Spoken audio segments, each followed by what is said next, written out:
Hello, welcome and welcome back to the Peppers and Deal podcast. My name is Pamela, your host. Just like any other episode, I'm excited for this because my guest is a young, talented lady.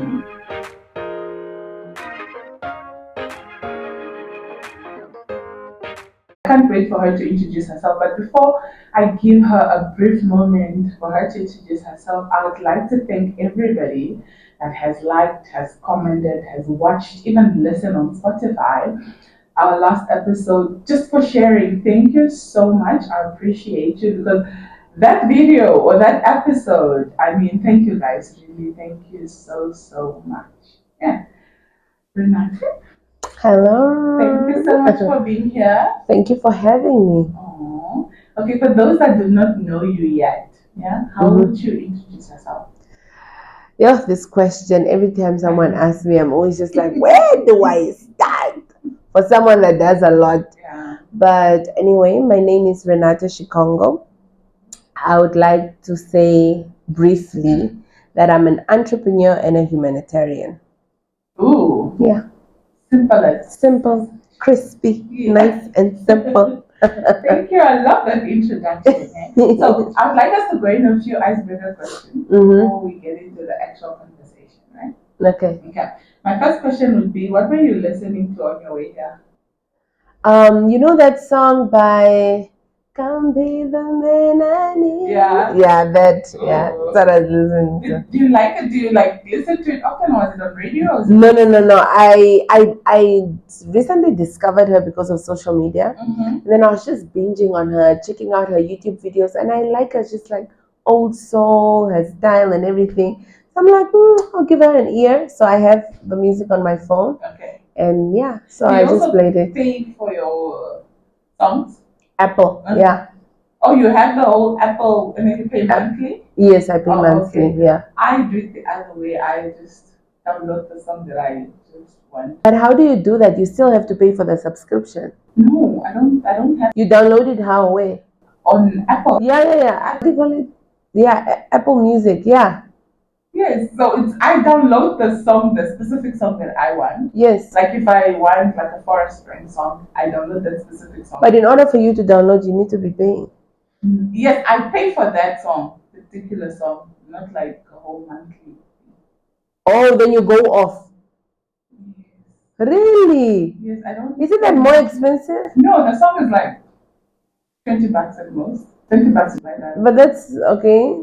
And per month you pay how many songs? No, I hardly buy because songs. It's like 100 depending on the rates, the currency. Yes. The rates, whatever. But it's not. I don't think it's maybe $100 per month. Okay, I never really considered because I have a playlist and I play that songs like every morning. The other thing you could also do is follow someone that maybe has the same music taste. You follow them on Apple Music and then you play their music. But I think they'll charge me for that. No. Then it's not. You're just following somebody. Talk about illegal. It's not. Really? It's not illegal. It's Apple Music has become a social media now. You can chat, you can follow someone.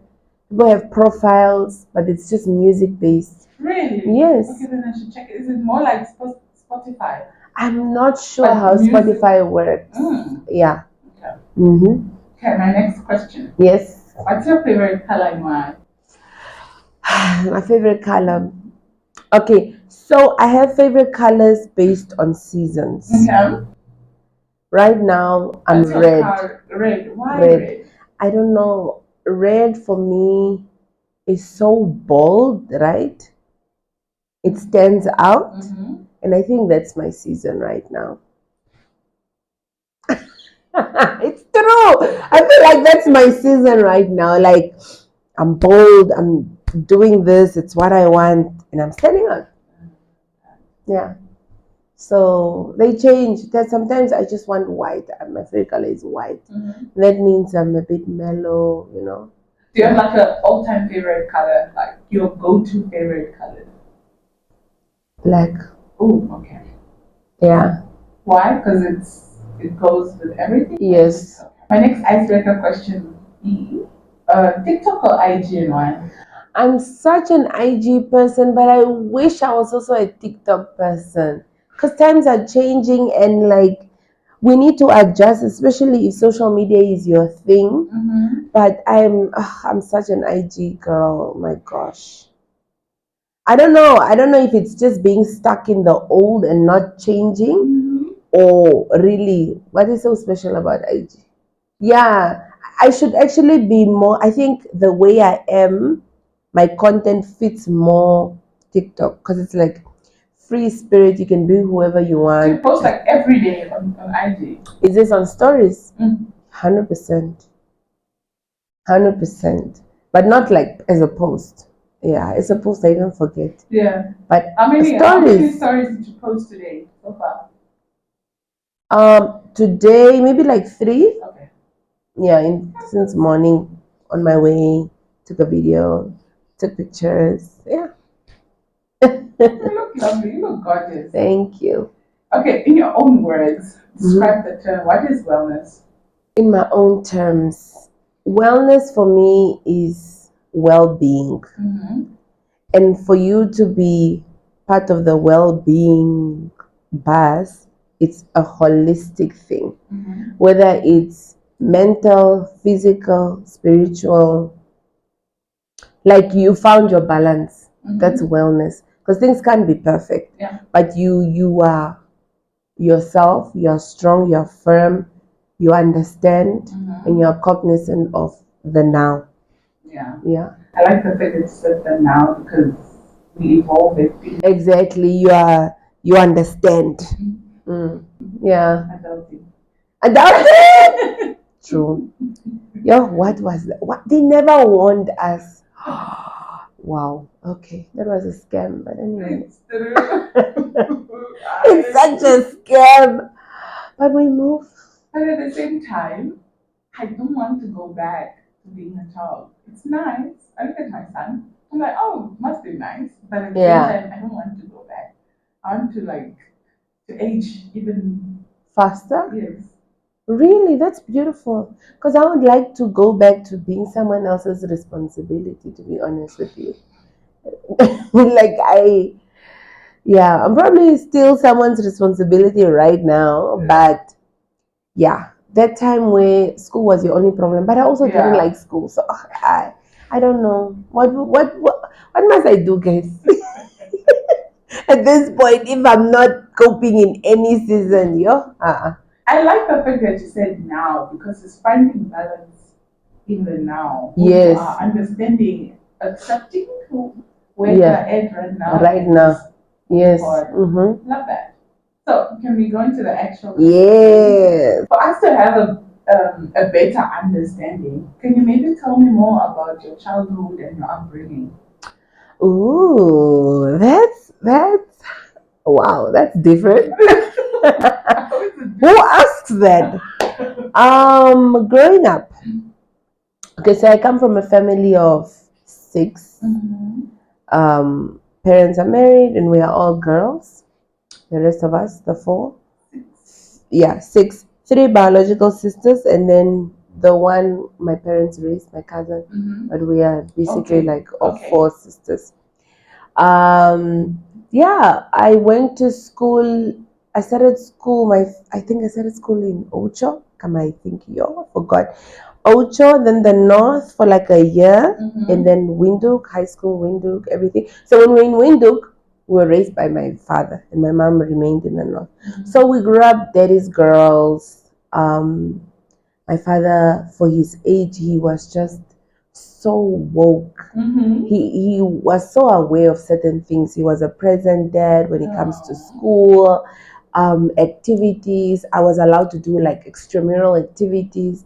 I was in a choir for like 12 years, my high school year into university. And that choir, it was a national youth choir.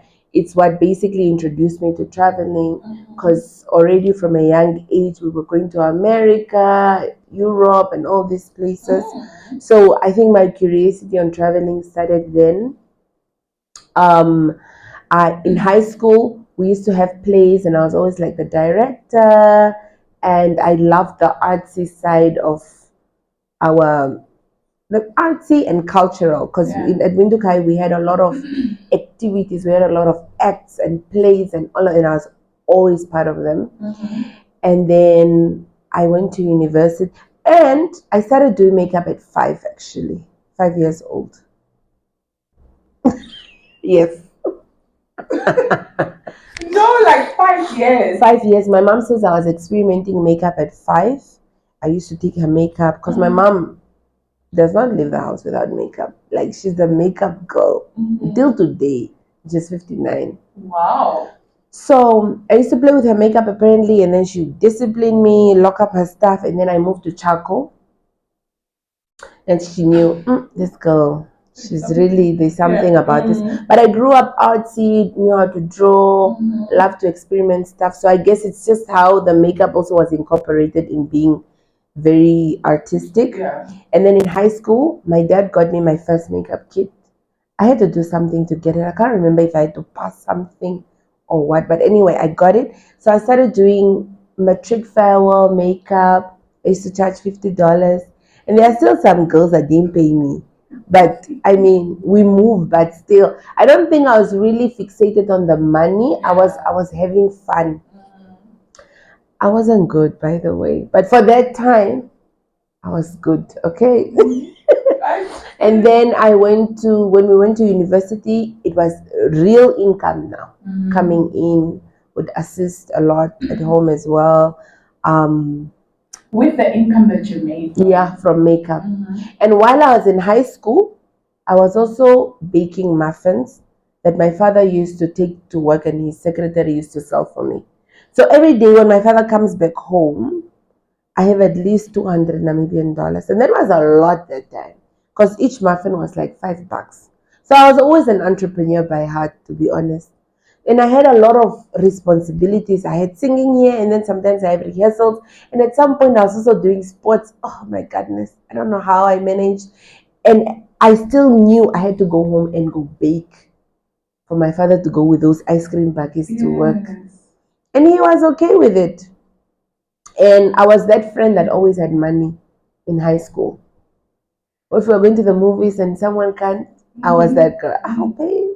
Don't worry. The thing is, my dad included my ingredients in the groceries for the month. So I never really used the money for, which wasn't so great because it didn't teach me financial literacy. So even today, I'm still struggling. I would like to think I'm still struggling because I'm not where I want to be in terms of just, balancing finances and stuff. So I went to university. I first studied biochemistry, my first year. I was struggling mentally, physically, everything, because it took so much. It was such a demanding course, and I'm this artsy fartsy girly, and I remember every time we had like lab, every time we had the lab practice, whatever you call it, the instructor will always ask me, "Are you sure you're doing the right course?" Because I'll come there with blue hair, my braids are what, I'm dressed a certain way. And honestly, maybe 4 times in a month, I would be sent back because either my shoes are not right for the lab, or my hair needs to be tamed a bit. So people always used to ask me, especially the lecturers, like, are you? But what made you go for that course? Because I've always wanted to do forensics. I don't know if it's now induced or inspired by watching crime a lot at home, because we used to watch investigation stuff, and I maybe saw myself solving things, but that is why I was doing it. But I was struggling with biology. I hated biology. So I wasn't doing so well. The only subject I was okay with was the maths, because I grew up loving maths and stuff like that. So at the end of the year, we had to have a meeting with my parents, and we were like, okay, so what's going to happen? And then my mom was like, but you love to talk to people. You are always advising people. You're always the one doing this. Don't you think maybe psychology is something you should get into? Because I had to now change courses for real. I was depressed. I was skinny. I wasn't living my life. Then I changed to psychology The following year. the following year. Okay. And I never looked back. It was the best decision of my life. Because I was also just so intrigued by the psych. And, I started applying certain things in my life. When you're studying psychology at the beginning, it's a bit toxic because you start thinking you can analyze everyone around you and what. But as time goes, you get to balance and just understand. And yeah. And I did a double major with art as well. Okay. So I was living my best life. I had the time. Something that you love. That's basically my childhood. And I come from a very healthy home. So yeah. Childhood was very I'm like, what more could a child ask for? honestly, it was a healthy household, honestly. Like so healthy. We as a kid, your opinion mattered. You were given platforms to express yourself.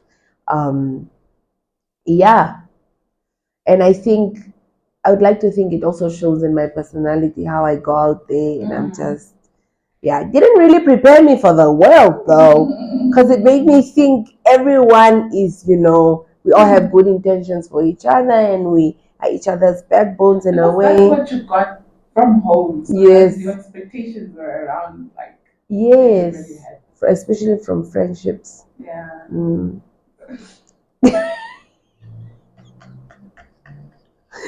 Yeah. So, in terms of creativity, you said your mom noticed that you're very like artistic.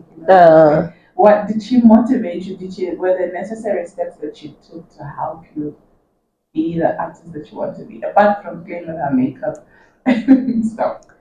Not quite honestly. I don't know if it's because of what she knew at the time. Maybe she didn't know how to help me better. But I mean, everyone in the house knew. Oh no, Turonga can draw, or Turonga can what. Wait, your name is Pamela? Yeah, my house name is Turonga. Teach us, yes, girl. I'm gonna teach you. You lie. No. Your name is Turanga as well? Yes, Turanga in full. Literally. Clark it? That is cool. I know. Girl. So when you said Turanga, I was like, wow. yeah. We ambitious. Yes. So bushy, yes. Yeah, so not really the way that I probably needed, but I wasn't shut down or But at least they knew and saw the talent, so probably waiting for the appropriate time to like to invest. Like your dad, he said he invested in you having a makeup kit in high school. So probably waiting to say, okay, maybe it was a phase where you should outgrow it. Yeah, they maybe thought I just liked girly stuff and it's probably gonna die out. I'm a girly girl. Not really. Maybe now as I'm growing up, I want to do skincare, I want to do this. But growing up, I was very rough. I was very, very rough. I was the boy in the house. Since I don't have brothers. Yeah, I was more boyish. Yeah. Finding out and knowing that, okay, you're doing psychology, so how was university years? You said it was the time of your life, but what challenges did you face as how do you call it? Psychology student. Is that right? Yeah, psychology student, clinical psychology. I chose clinical because it's also industrial. Okay. To be quite honest, I don't really remember significant challenges. I had a very good life. I had a car. To go to school, I had to have like a city golf. At what age did you get your driver's license? In high school? No. In university. Okay. The first year I didn't. I was learning. I was trying to get my license. We were not allowed to drive without driver's licenses. But I think beginning second year, that's when I got my license. Are you motivated to get a driver? Because I know a lot of people tend to put off having a driver's license during university. An event happened where we were out with my friends. I slept in a taxi, and then I found myself in the middle of a Okanja Park at night.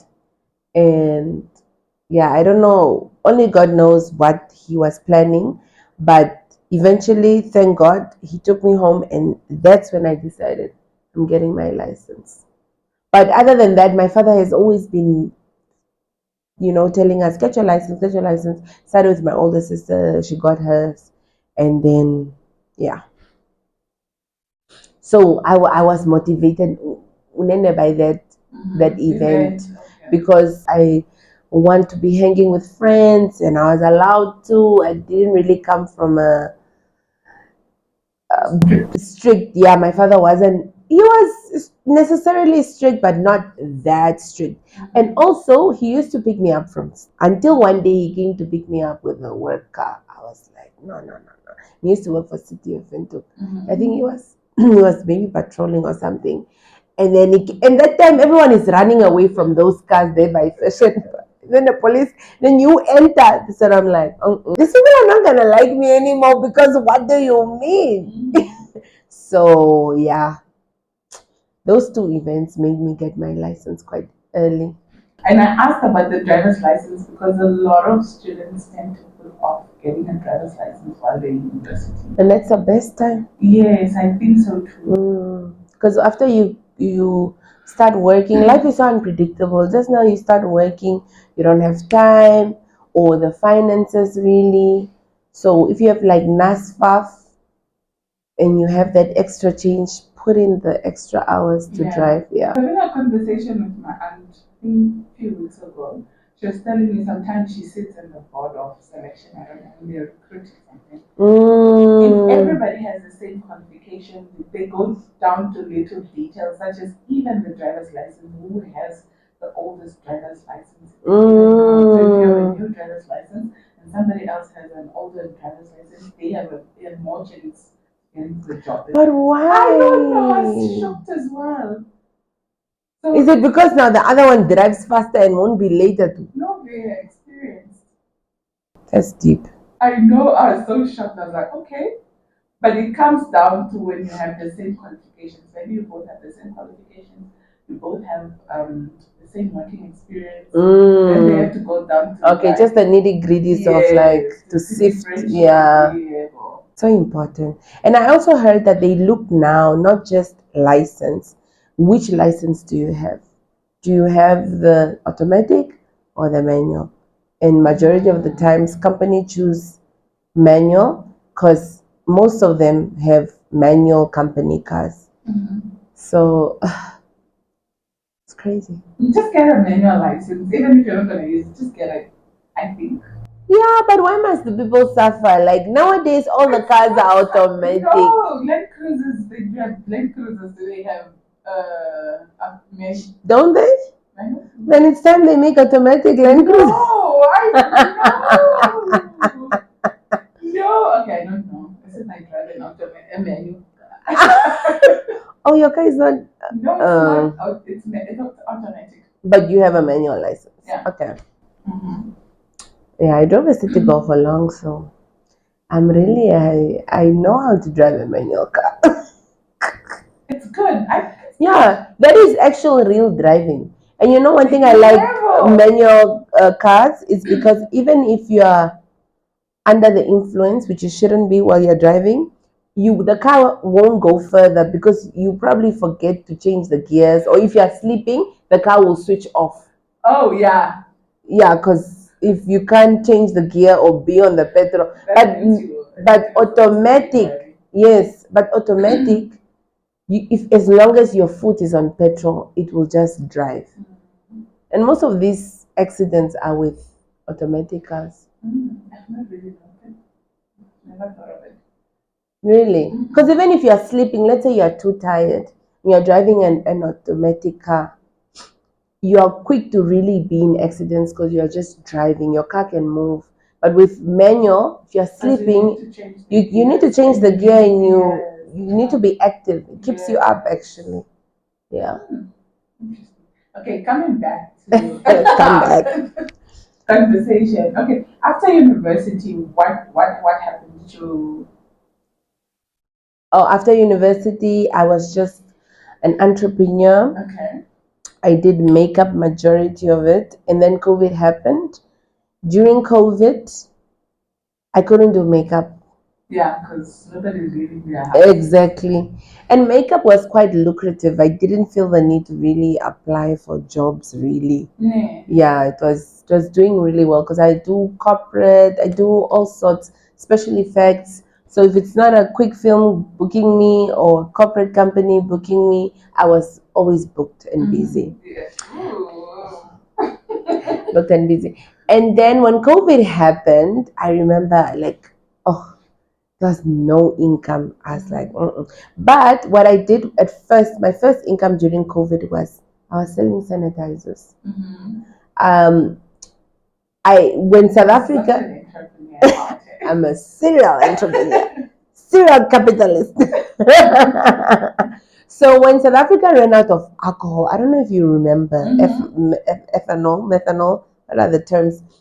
uh, I knew it was gonna be the same for us because it's not like we don't get our things from there. So I quickly went to go buy all of these things, and I stored them in our garage. And then I waited. Then it was announced, oh, the sanitizers are done. We are running out. Then I started making my own sanitizer at home. I even got sick because obviously the chemicals. But I also bought out those sprays from the shops. I had like a lot. So you I bought all of them. I bought glycerin to make sure that your hands don't dry. I was there tuning a lab in our garage, shaking everything, and people used to come and pick up. I was applying for social security at some point, 5 liters. I even went to go buy, those 5 liter bottles for water, the 5 liter water. Yes. The still when you buy still water, Yes. those bottles. Like I went to go buy empty ones, sealed them nicely, had a sticker there, professional. Because remember when you go to these offices, they had a security guard at the door spraying your hands. Yes. So they were running out of that. Yeah. And then obviously I'm trending now because I'm the sanitizer girl. So I was applying to companies, making real money. Then I also ran out. Then I thought of buying, because now I ran out of the alcohol solution. I went to buy spirits. So I was mixing, trying to disguise that color, so it doesn't look too much like spirits. But it does the same job because it still has 99.9 exactly with spirits, exactly. Until it ran out, I think people caught up, and then later on they came with regulations of no, not everyone can just sell a sanitizer. What? Oh. Yeah, at some point they came up, but by then I had sold my stock. I had no interest going back. I was sick because of the mask didn't really help. Yeah. And I was happy. Then after that, I started selling. That's how the loaf was discovered. I started selling bread during COVID. Sold bread, delivered it. It's flavored bread. It comes in 3 flavors: lemon, coffee, and banana. And that was also trending. I just decided to target celebrities because that was the time we were online a lot because of quarantine and stuff like that. So yeah, that's how I made money in COVID. And then I think because of what I've gone through, the hustle, the struggle, I then decided to apply for a job. And then I applied for corrections to be a case management officer for inmates. And then I got in. Then I worked for, I know the story doesn't end. You're making it sound like it's like a walk in the park. Then I got in. I worked for like almost 3 years and I resigned January 2025 was the last month I worked. And then I'm back at being an entrepreneur again. How was the transition like from entrepreneurship to corporate and back to entrepreneurship? It was bad. Maybe corporate would have been, but the force was bad. I struggled, but I guess I needed it also. Yeah. I needed to taste that life of being an employee. Like you need to be at work this time. You need to. You can't just decide. You need to ask for permission. You need to. I struggled a lot because sometimes I'm just like, why? Why must I ask for permission to do certain things? You know, when you're an entrepreneur, you focus on you. Okay, the time does not necessarily matter whether what time you're getting to work. But as long as you get the work done. Yes. Whether it's 4 o'clock at night or Yes, you're flexible. you're flexible. But with corporate, like there's a set time. There's 8 to 5 o'clock. So the adjustment must have been so hard for you. And I hated that I have to wait 30 days for a salary. Oh yeah. Okay, so when you were in corporate, didn't you have like a little side business? I did. I still did makeup. I would put in leave, in fact, to come to Windhoek and just do my gigs. I had a team. I also learned to now subcontract. I got a team. I have to always make my money, but it wasn't the same. And it was bothering me mentally because I can't be in control, which is probably a good thing to learn so that you don't think you are, in control. But yeah, it was a struggle. The money wasn't the same. I wasn't in control the way I wanted to. But I guess that is a pro because now I learned to, even now, if I'm fully booked for a certain day, I just subcontract and I'm fully content that the work will be done. Yeah. And I should be happy with that. Weekends, I would do like weddings and things like that. So, yeah. Out of the 3 years that you were, 3 years, right?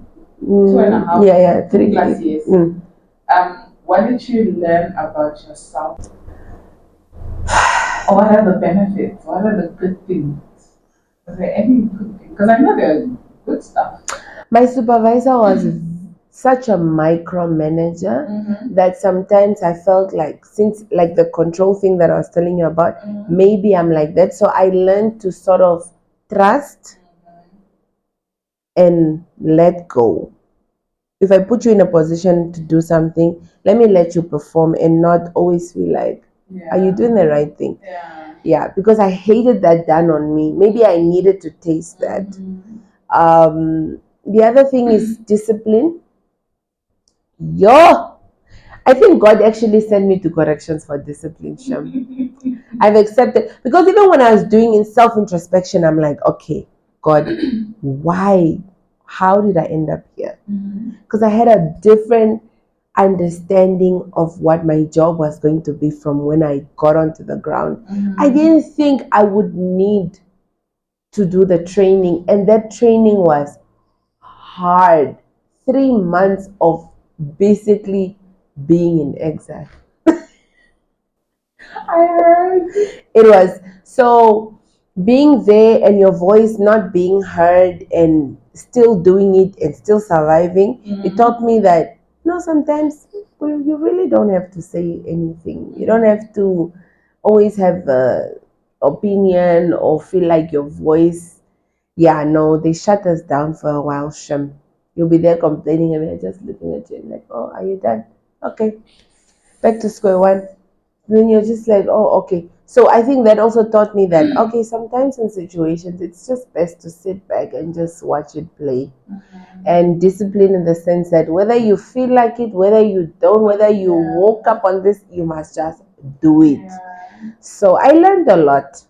I like it. I like that you also touched on discipline, because I feel like discipline, even as an entrepreneur, you do need discipline. 100%. And many a times people that not in all cases, but most of the people that are in business now and they came from corporate, you see the difference. There's that discipline that they have in them. Yes. They are like set. They know they have to wake up at a certain time, come to work, eat, knock off. Yes. And I like that routine because then it how do I say? It produces results. Yes, it produces results, and there's also that routine. Yes, you work for yourself. Yes, you're an entrepreneur, but you have that discipline and say, okay, now this is my work hours. This is my family time. There's always not that other entrepreneurs or those that went straight into entrepreneurship. They don't have that, but I've noticed that those that came from corporate, I think it's easier for them because they've practiced it as well. Yes.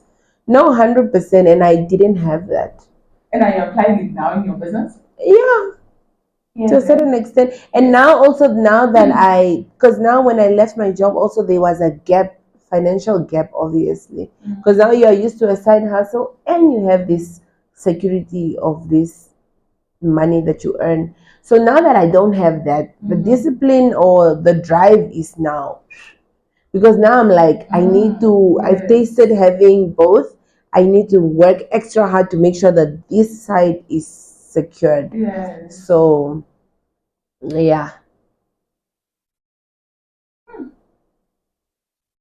Do you have like a routine that you swear by now that you have full time for business? No, because not right now, because what I'm doing is very flexible. That's about Yeah. to say, yeah. It depends on clients, it depends on but if I'm booked, no matter what time, I will wake up. They can say anything else, but not showing up, it's not my thing. I will show up, I will deliver. Yeah, so yeah. But also this year, I had made it a vow to myself to sort of relax and sort of, because I feel like I was going through a lot in those years when I was working. So I just wanted like a year. Okay. And then next year I can now get into other ventures and stuff like that. Yeah. I should say that you are very talented when it comes, like, I've seen your art. So Thank impressive. you. Like, Thank you. Thank you, Mbushe. Thank you, Mbushe. We should move to Busha now. Yeah. That is such a, it's clicking, it's clocking so well. Your art is so amazing because I've seen your work. I'm like, okay, this is beautiful. Like, Yeah. and I just wanted to ask, what's makeup for you personally, on you on a personal level? What is makeup for you? For me, that's a very good. I feel like you're asking me questions no one has ever asked me. But since I'm comfortable, I'm sure I'm gonna answer them properly. You're doing good. I think makeup for me, is an accessory. Yeah, it's an accessory in the sense that you are looking for a certain mood. It's a mood that you want to now get and applied on you for a certain environment or platform. So it's something that, because when you think of an accessory, what does it do? It enhances. Yeah. It puts you a step. Yeah. Exactly. So makeup is that thing that people apply to feel good about themselves and to appear a certain way in any room that they appear in. Yeah. What sparks your creativity? Mood. Yeah, I think you mentioned it, but I just wanted to ask. Yeah, mood, definitely. How I feel says a lot about how I. You know how they say you look the way you feel. That one is 100% with me. Even in creating, yeah, how I feel is literally it goes through what I do. Do you personally wear makeup like on an everyday basis? No, I don't. I don't wear makeup okay, let me say I don't wear full makeup every day, but I recently started doing this thing where I just put blush. Even the day when we met, I had a little bit of blush. Did you notice? Yes. Okay, like, I just put it on. I actually learned it from my little sister because she does it and it just makes her face, like awake. Yeah. I used to be a mascara girl only. I would just put on mascara and then I would go by my day because it makes me feel awake, or like eyeliner. But blush is the new mascara. And gloss, definitely. That is something, since back then, your lips can never ever be dry. It's a form of makeup. Yes. I'm guilty of. Please don't be guilty. Gloss, when your lips are shining or when your lips have something on, someone can determine whether you are happy or not. Trust me, when someone has dry lips, you start thinking, oh, are you hungry? Are you going through something? Even if you go in the hospital and you visit someone and their lips are like dryish, you are more to think that this person is really ill. Yeah. Then you walk in and this person has gloss. People are like, oh, you're getting better automatically, and that's just because of lips, because that's what we look at. Yeah. This is the determining factor of your state, actually, your well-being. I'm learning. I'm learning. I have gloss on every time. Please, not to please, look like my don't problems. look like your problems ever. Show up. Your eyes could be puffy and what people. If your eyes are puffy and you have gloss, someone would think you were working all night. Yeah. Or you were working, right? Productivity. But be ashy, be puffy, ashy on your lips. You are going through life. You are sad, you are crying, you are what. You're going through it quickly. Do you offer trainings? Yes, I do. It's actually one of my favorite things to do. So what happens is you and your girls will just invite me. Be like, no, we have a girls' day, and then I just rock up with my products and mirrors, and I teach you guys. So I don't necessarily always gather the people. Okay. The people gather themselves because I feel like it's such a beautiful experience with the people that you know. You get what I mean? It's fun, and it's fun. Exactly. And then you guys can also hold each other accountable. Which are, oh, girl, You went. we all did the class. Why don't you have makeup on or something? Or why are your lips dry? Honestly. I know, honestly. We all went to this class. Then we have a girl dinner and you show up like you didn't just go to class with me. No. At least just the basic, like you said, the blush or something. Yeah, Just like have you look so something. good like that. Thank you. But I don't have blush on, so maybe I should. Yeah, you should incorporate it. Don't be afraid of color. And there are different types of blush. Like for you, if you want something that doesn't really, you can think of like a purple vibe. Yeah. Purple on dark skin looks really good. Yeah. Okay, look at On light skin, you might look beaten up, but yeah. Imagine coming on here. No, okay, I'll try it. Purple. Yeah, like a purple, pink. I'll show you. We'll Google after and I'll show you. Yes, Mbushe. You need to now really be my Mbushe. Uphold the name. You need to teach the people. Turonga. I'm so proud of that name. I am. It's not on my birth certificate because it's I have okay. I was named by three people, right? My grandfather, my dad, and my grandma. So only the ones I got from my parents, from my grandfather and father, on my ID. Then the other one is Pelongomo. My grandmother named me that. Oh. And she does not really call me by my. I'm like my mom. She even her business, my mom's business. She named it after me, Pelonga. Oh, Yes. wow. So, I like that. The way we were named in a storyline. So my older sister is Tangi, and I'm Turonga, and then the last one is Turera. So my dad was like, Tangi, Tatekarunga, Shio Turongo, na Shio Turere. Like, thank you, God, for teaching us and leading us. oh wow.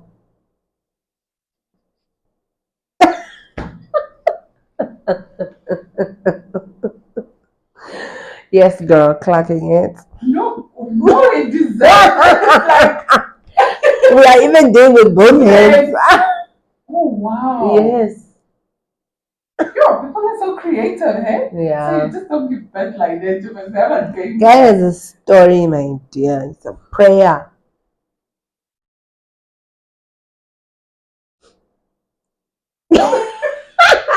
Moment of silence.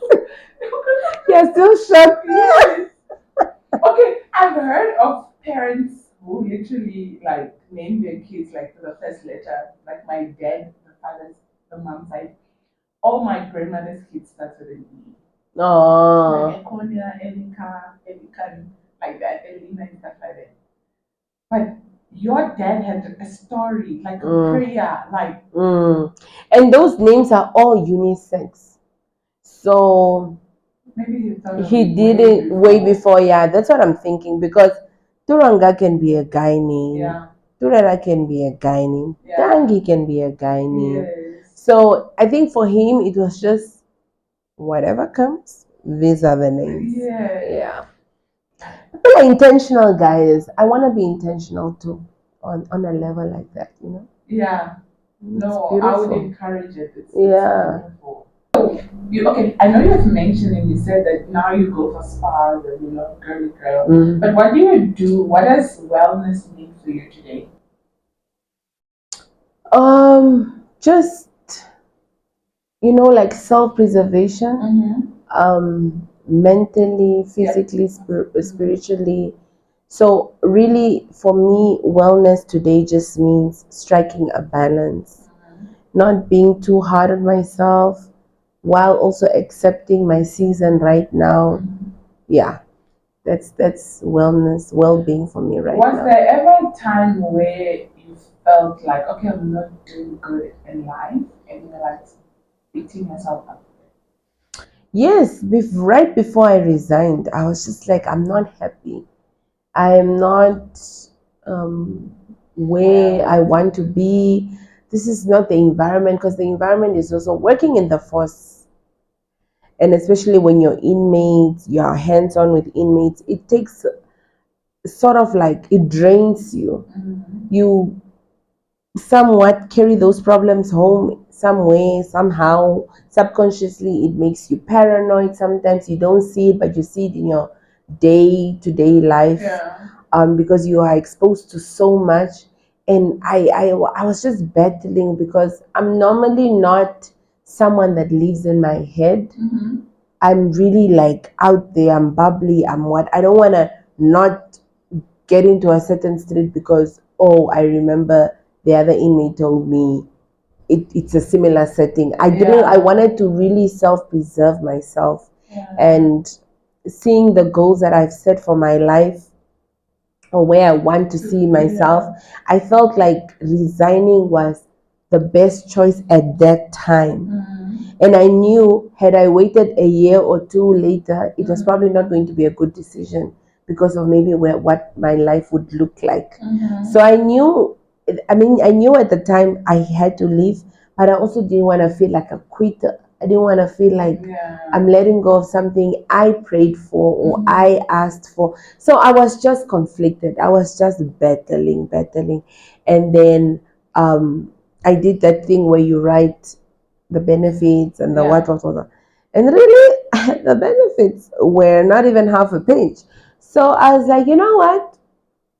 This is the test to my faith. Faith is most. Believe in magic. Exactly. I was like, okay, I need to. But that time I was struggling. You could see it in my, I was binge eating, like I was eating a lot. I was, yeah. So I want to say that time I was really in my head a lot. Yeah. Oh yeah, no, oh no, that wasn't healthy. Yeah, no, it wasn't healthy. And when you're asking, because I love to talk, I'm not going to suffer with a problem without talking, guys. Every person will just be like, what do you think of whatever? Whether I say I'm the one in the situation or I make it up like a scenario, I will ask for advice from everyone. And everyone is just like, oh, leaving a government job. But that's like a typical understanding of government jobs. It's like, why would you leave government job? That's your security. And then I had to ask myself difficult questions like, are you gonna be there because people are just fixated on this being employed and not knowing the nitty gritties of the inside, or are you going to be red, bold? So I was like, I see what you did. so I was like, welcome color red.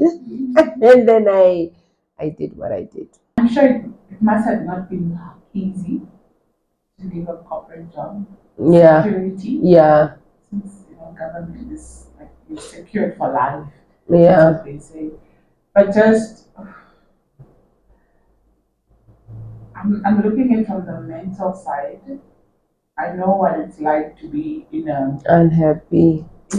a job that you know you are not happy. You know it's just bringing you or dragging you down. It's no there wasn't any room for improvement. You don't foresee yourself in the next 5 years doing this. Or even you don't see the growth in that industry or in that environment. You don't see yourself going further, or you don't aspire to be in a certain rank.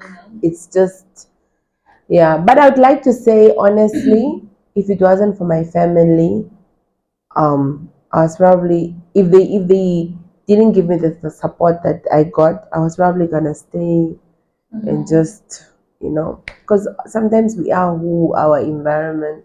Yeah.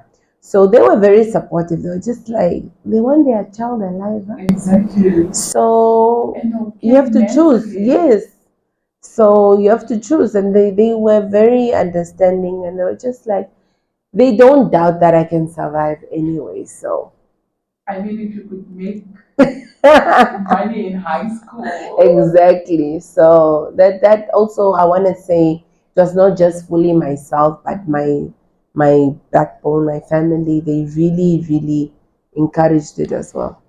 Love that you had like honest conversation with yourself, like you asked yourself the difficult questions, because not a lot of people know how to do that.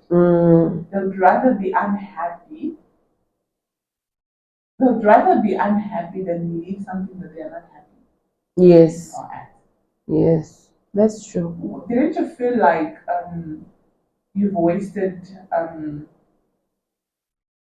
4 years? Is it 4 years? Close to 3 years. No, 4 years in terms of what you've studied for. Oh, no, not at all, because that's not the only place I can perform my skills or whatever. That's not the only place I can use my degree. Yes, that's the term. That's not the only place. I use it in my everyday life. That was a life skill I've learned. Yeah. During the time where you felt like where you were too much in your head, did you think of like, okay, this is not the only place I can get that, or did that only come after once you're like free?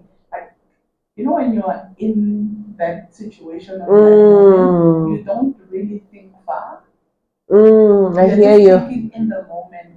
Did you think of that in the moment, or only when you are out, when you left your corporate job, you're like, okay, now there are other possibilities? To be honest, I did in the moment. You know why? Because I never, after university, I didn't use my degree, and I was eating, and I was fine. Yeah. So it wasn't, for me, it didn't feel like a death sentence. I think the thing that was weighing on me a lot is feeling like a quitter, feeling like I'm giving up on something. But at the same time, I knew I wasn't going to be in that job forever. I had a plan from the beginning that maybe I'll do like 5 years or whatever. But then I felt like a quitter because I was thinking like this literally the first year of being employed. So then I held on, and it just kept getting worse because I can't really thrive in a hostile environment. My personality doesn't really, you would see it. If I'm unhappy, you don't have to look any further, just look for me. You will see it on my face, the way I look. So I started neglecting myself mentally as well, and I was just in unhealthy habits, whether it's thinking wise or so a lot came to me after being content and really thinking I did a good thing, living. But I think my biggest battle was just I was mixed emotions at the same time. It's like, here I want to quit, but then I feel like a quitter. Then I had 5 year plan. Oh, but now it's not like it was just and then asking too many people for advice, and then your colleagues are all like, no, don't go. But there are reasons. We're always just like, who's gonna what, who's gonna make us laugh? So it was all about them. Okay, it was never much. Yeah. So then I was like, oh, okay. This one is in my favor. So So yeah. what advice would you give to somebody who's in that situation currently? So let me just say this. A lot of people, a lot of colleagues of mine, ex-colleagues of mine, they all wanted to leave. It's not a desirable environment, especially for young people, educated young people. Because if you have a degree, I'm sure should you enhance your academics, you can get somewhere else or you can get another job. It's not like someone that entered as a recruit and they are stuck for life because you don't have papers. It's different.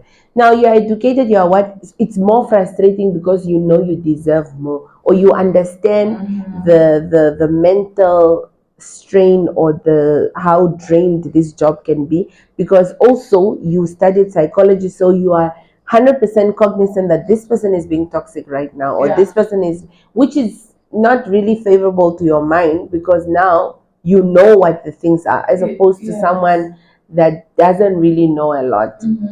So a lot of them wanted to quit, but then again, you have to not only think of leaving, but then the plan. So what is your plan? Are you the breadwinner? Becomes difficult. You can't live without a plan. You can't live without another job. Um, do you have people depending on you in terms of like kids, or you have a family and you know, a lot of those things come into play. And that's why for me, it's important for me to say it was a good decision at the right time. I don't know if that could have been the same for next year, because I don't have kids. My responsibilities are not like that. I was solely just alone, and I knew even if I come out of there and I'm unable to feed myself, I have a support system that can take me in and help me grow. But if you don't have that, it just becomes complicated. So I guess maybe your strength can then come from there, to say that yes, I hate this environment, but I'm doing this for my child, or I'm doing this for my mom. But I didn't have that. I knew whether I left or not, my parents can still eat. So I think that's the only advice I can give you, because then you don't want to come from a situation like that to something worse. Now you literally can't afford anything. And then you start hating yourself for poor decision making, because now you have a child looking at you like, what are we eating today? You don't want that. So yeah, maybe have a plan in terms of like, okay, let me go back to school, get a certificate or post grad or a master's, which will then now increase your job prospects and whatnot. So yeah. I love that. I say I love it because it takes me back to asking yourself the difficult questions, or the hard questions. Yeah. Because for you to come to that point of thinking, why am I leaving the job? Who is depending? Who am I dependent on? Yes. Because you've asked yourself the harder questions. A lot of people don't do that. And also, I should say, now that you're saying that, I thought of somebody, I know of somebody that went to study psychology just to understand themselves. Lovely. Like, just to understand themselves. 4 years. Or just did like a certificate. Oh, yes. Deep. Okay, maybe probably that was the push, and then And then maybe but interest as well, but I like that that was part of the drive. That's nice. Yeah, because I mean, that is the foundation of your life. Understanding yourself, knowing yourself, and it's also what helps me make decisions or think the way I think, is by knowing myself. And that's why for me, even growing up, it was so hard to influence me. Like I don't just follow trends, or like I see people doing and I do it unless I really want to. So, and it comes from literally knowing yourself, knowing what you want, and knowing what is good and what is bad for you. We were always reminded to remember where we are from. So I think that plus my personality, a lot of things come into play when it forms you. like, okay, you said you spoke of the work environment, right? Not to get deep into it, but just the work environment. Do you also have people that look after you as well? Look after you In terms of just somebody to talk to and express and just somebody to at help work. you, yeah, mentally. No, they didn't have that. When Because I you are left looking after people, so yeah. you should also have somebody that looks after you. So they believe that you have medical aid and you should then outsource your own therapist. Oh, okay. Fair enough, but I also believe for the type of environment they're supposed to have even like a wellness officer or like or what do you call it, EAP, where they care about your well-being at work. Yes. So I left them fighting for it, so I don't know where they stand right now. But at the time, no. That would be nice because you are taking, because I mean, even as just a person, even if you're not looking after a huge number of people, because those people, you're literally carrying their lives because they come to you. Yes, You also the need to- responsibility is a You also lot. need to go and develop Offload, something. yeah. No, I had my therapist, Sham. Okay. God bless her. What's the one thing you wish people understood about you and the work that you do? Ooh. Let's start with you before we go to the work that you do. What's the one thing you wish people knew or people understood about you? Okay, I wish people knew Mm-hmm.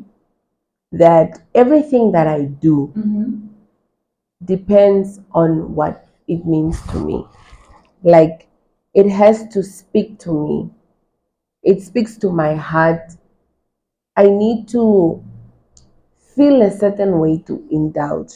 Mm-hmm. So if I'm indulging into something, if I'm out there campaigning for, it's because it means a lot to me. Yeah. So you're not socially like pressured and stuff like you said earlier. No. You do things because it feels right. It is right by you. And even for those that even like follow my Instagram, they know I'm literally the rawest person ever. I would take my phone while I'm in bed. I just woke up. I probably just did this and my eyes are like, I'm just myself. I'm not trying to perceive myself a different way because then it just removes the pressure. The work that you do? Basically the same. The work that I do, it's it's dear to me. Everything has a story. Yeah, maybe with the work that I do, everything has a story. It's not the story behind the work that you do. each depends on the work. Which work are we talking about? If it's like my businesses, each business that I'm doing has a storyline. Yeah, that's basically what I mean. The loaf has a storyline, makeup has a storyline. So I feel like everything is not happening by chance. Everything was brewed in a way to work the way it does. Yeah. Yeah, I love it. I loved hearing your story. Amazing. Thank you. Like inspiring. Thank you, Mboshe. Inspiring. Really? Yes, because if you think of it, a lot of people during COVID just they gave up. Understandably, though, because it Like was hard times. There were hard times, but you were like, you know what? Since I can't do makeup, let me get creative. Before I die. If the last thing I'm gonna do is look for money, let me do this. COVID? I was, yes, somewhat, because of the deaths were just too many. Yes. So for me, to be fair, it was also maybe just an escape, like to do what I love the most, don't to think to, yeah. But I also just we were longing to be connected in a better way than just being sick. So yeah, yeah, and I just also love money. Yeah.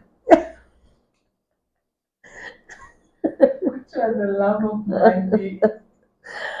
Okay, but not to that extent, right? It's a healthy love of money. No, yeah, or just no. not wanting to not be, how do I say, not doing anything, just to have something for yourself. Yeah, and but I also do. I love money in the sense that I want to work hard for my money and I like nice things. Yeah. If I'm going to have makeup on, makeup needs to be bought. Yes. If I want to have designer something, it needs to be bought. Who's going to buy And you're it? going to work hard to get that. Exactly, that's what I mean. Because when you love money, you like nice things. Yes. You don't just like money on your account sitting there. Exactly. But that's just weird. For what? To have money on their account. And then you die tomorrow. And then what?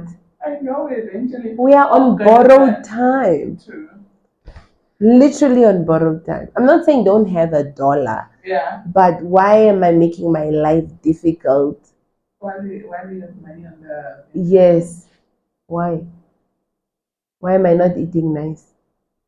Because you're saving for something. Okay, that's... It's different. Yeah, that's different. Yeah. But just to be like, oh, I went to town, I'm doing all of this, I can't even grab a pie. Or, you know, one of my biggest fears is entering the shop. One of them, not the biggest, but one of them. Entering a shop and there's a sale, or there's just something that I'm like, oh, I want this, but I can't get it because of finances. I don't want that. Or like I enter the shop to get something and maybe there's a chocolate and I'm like, you know, when you feel like you go to the till, that's why they have those to tempt you, right? 100%. Imagine not allowing yourself to be tempted. Okay, you can if you are perhaps on a diet, or maybe you are like on a journey, like a short period to save or to do something because you want something else. Maybe you want to design a bed or you're saving for a house. Yeah, no, saving is different, but what I'm saying is you want it. But you cannot. But you can't have it because of finances. Not because you don't have it. Or you don't have the finances. You don't have the finances. Or you can't risk it. You are counting coins for the bread only. Not because you're on a diet. On a diet is different because that's discipline. But imagine you want the chocolate. You have no reason not to have it. But the money, it's hard. It's hard. So we need to work extra hard. It's hard, especially for... I say your story is inspirational because from a very young age you tasted money. Yeah. So now it will be hard for you not just to have something. Imagine getting $200 when you're in high school every day. I mean, and $200 was a lot of money. It was a lot of money. So now, for you not to have, it's I understand. I would be counting money on our dining table. It was, Now you're a rich girl. I was really a rich girl. So even for me, like right now, I'm not a millionaire or like whatever, but I'm not frugal or I'm not like so tight that I'm living. Yeah. You know? So yeah. I get it. Yeah. Life is for the living, all guys. Money kind of vibes. I wish. You wish? Because old money is, new money is like they overspend in one. Oh, you mean like this? Okay, the energy. Yes. Okay, I love that. Old money energy. I thought that you think I have that $200 from. Because, girl, one thing I did not learn to do is save. My goodness. Not even like 0. That time. You would use the money up everything. 100%. 100%. Because you'll get the same money again tomorrow. And that is not a good mindset to have. Yeah. But you need to strike a balance. I think everything in life, you just need to find a balance, whether it's spending or saving. You don't have to be so fixated on saving, but like save, enjoy life, Yeah. Thank you so much, Bushe. Thank you, Bushe, for having me. I had so much fun. Yes, thank you so much for just pouring out your heart. Like, I'm sure the listeners in the audience are gonna love you so much. Thank you so much. I hope you do. You better love me. Yeah, I know I had fun. Thank you for having me. Thank you so much for tuning into the conversation I had here with Bushe. The conversation that we had here resonated with you. Please leave a comment or share a comment. We'd love to hear back from you. This is the Purpose and Glow podcast. My name is Pamela, and I'm your host. Until next week, Wednesday. Ciao, ciao.